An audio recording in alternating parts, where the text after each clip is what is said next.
Une église qui est prête à obéir à la parole de Dieu. Une église qui est prête à obéir à la parole de Dieu. Vous savez qu'il y a beaucoup d'églises qui ne veulent pas obéir à la parole de Dieu. Mais ici, je trouve une église qui obéit à la parole de Dieu. Dieu leur a dit à ces hommes et à ces femmes, vous, ce n'est pas à savoir quand viendra le Saint-Esprit, ça c'est pas essentiel. Quand viendra Jésus, le retour, c'est pas ça qui est important. Moi, Jésus, je veux que vous soyez mes témoins. Moi, je veux que cette église soit témoin de Jésus dans ce quartier. Mais comment pouvons-nous être témoins de Jésus si nous ne sommes pas prêts à obéir? C'est bien de dire Amen quand le pasteur dit quelque chose qui vous plaît. Mais c'est encore une autre chose de dire Amen par les actes, par les gestes, par un comportement, par une attitude, par une vie correcte. Quand le pasteur est là, quand il n'est pas là. On dit aux chrétiens, vous devez être là à 8 heures, ils sont là à 9 heures.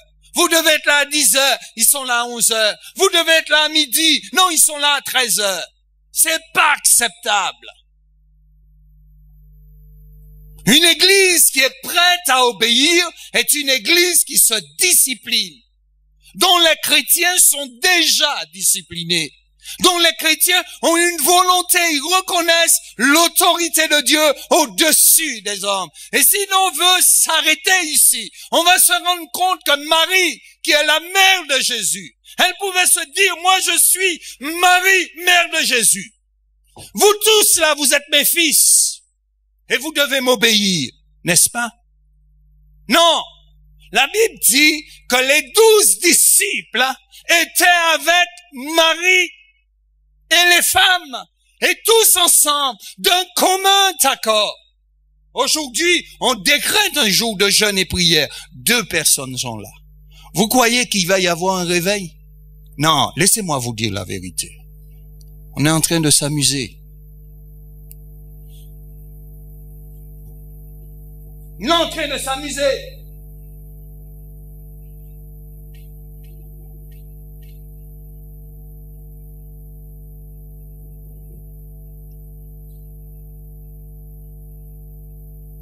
Un vrai réveil commence par des chrétiens engagés pour la cause de Christ, par des chrétiens qui sont là dans le temps de la prière, dans le temps du jeûne, dans le temps de la parole.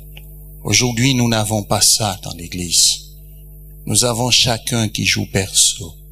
Nous avons chacun qui cherche son propre intérêt et pas les intérêts de Dieu. Je suis désolé de le dire. Je suis désolé de vous frustrer ce matin, mais je réalise que Dieu a réservé bien mieux pour nous. Nous voulons toucher le monde sans comprendre que cela est au-delà de nos forces. Nous ne sommes pas capables de toucher le monde. Nous ne sommes pas capables de convertir un homme. Nous ne sommes pas capables de leur dire ce qui les intéresse.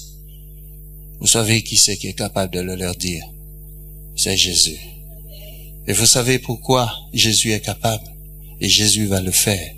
Lorsque Jésus va trouver une église disponible, une église prête à obéir, une église qui est prête à servir, une église qui est prête à se consacrer. Aujourd'hui, nous jouons perso. C'est dommage. Nous jouons perso. Nous n'avons plus de personnes qui font de nuit de prière. Nous n'avons plus de cellules de prière. Quand moi j'ai accepté le Seigneur ici,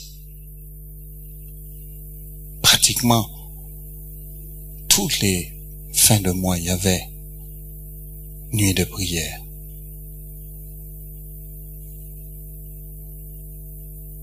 Et dans cette église aujourd'hui, qu'avons-nous?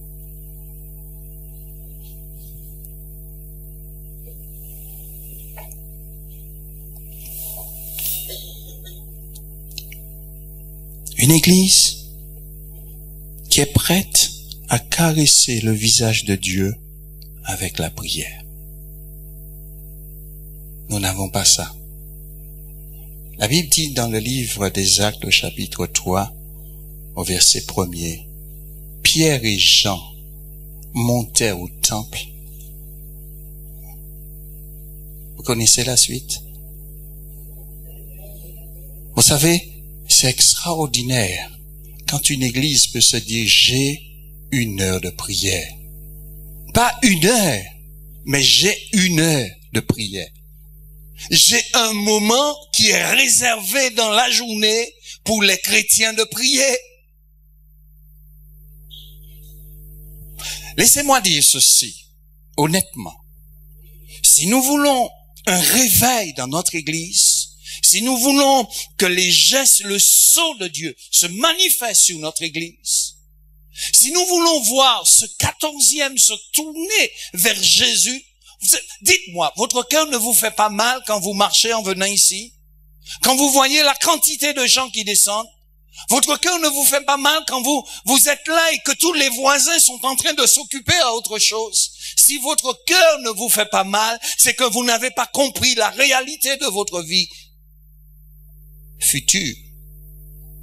Mon cœur me fait mal. Et si mon cœur me fait mal, je crois que le vôtre doit vous faire mal aussi. Et je dis honnêtement, mes amis, si l'ensemble, l'Église se lève comme un seul homme pour chercher Dieu, nous verrons ces gens qui sont les plus difficiles, qui ne savent pas quitter de chez eux parce que les démons du ciel les empêchent, bloquent la porte. Il y a une mamie qui nous a dit, moi je vous écoute tous les dimanches. Mais c'est pas seulement écouter les dimanches, mais il faut venir. Et il y a des gens qui nous écoutent, mais les démons bloquent les portes. Et qui va les ouvrir? Ce sont nos prières. C'est parce que nous allons dire à Dieu, maintenant c'est terminé. Nous libérons toutes les personnes de notre quartier pour qu'ils viennent à Jésus. Nous allons accompagner les prospectus avec les ailes du Saint-Esprit. Vous savez, il y a des choses qu'on ne peut pas comprendre dans le domaine spirituel. Mais tant que nous restons dans notre coin à faire notre train-train, bien, ce sera notre train-train.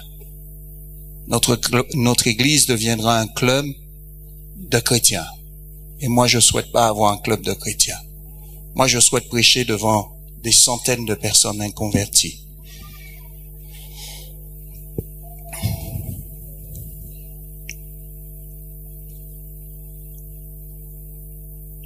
Jésus a dit dans Acte 1:8, et je termine, vous recevrez une puissance, le Saint-Esprit survenant sur vous, et vous serez mes témoins à Jérusalem, dans la Judée ou dans la Samarie, dans la Judée et jusqu'aux extrémités de la terre. Regardez ici, il dit, vous recevrez une puissance. Vous recevrez de la dynamis. C'est ça le terme puissance. Mais ici, ce mot puissance, pour moi, me montre encore plus. Vous recevrez une force, une capacité, une onction nouvelle pour aller de l'avant. Mais, il dit, après avoir reçu cette puissance, vous serez mes... Et où ça? Qu'il commence? À Jérusalem. Imaginons que l'église existait à cette époque. Il dirait, vous serez mes témoins dans l'église. Ensuite, vous serez mes témoins dehors, dans Paris et dans la France, dans sa grandeur. N'est-ce pas? Et c'est ce que Jésus a dit. Tous les hommes sauront que je suis au milieu de vous à la force de l'amour que vous allez manifester les uns pour les autres. Vous serez mes témoins parce que il y a quelque chose qui se passe en nous. Alors je comprends bien ceci. Quand Jésus dit, vous recevrez une puissance, le Saint-Esprit survenant sur vous, et vous serez mes témoins. Le Saint-Esprit, quand il vient sur une vie, il donne la force pour aimer. Il donne la force pour pardonner. Il donne la force pour se supporter. Vous me suivez? Alors, nous avons besoin de la puissance du Saint-Esprit dans notre Église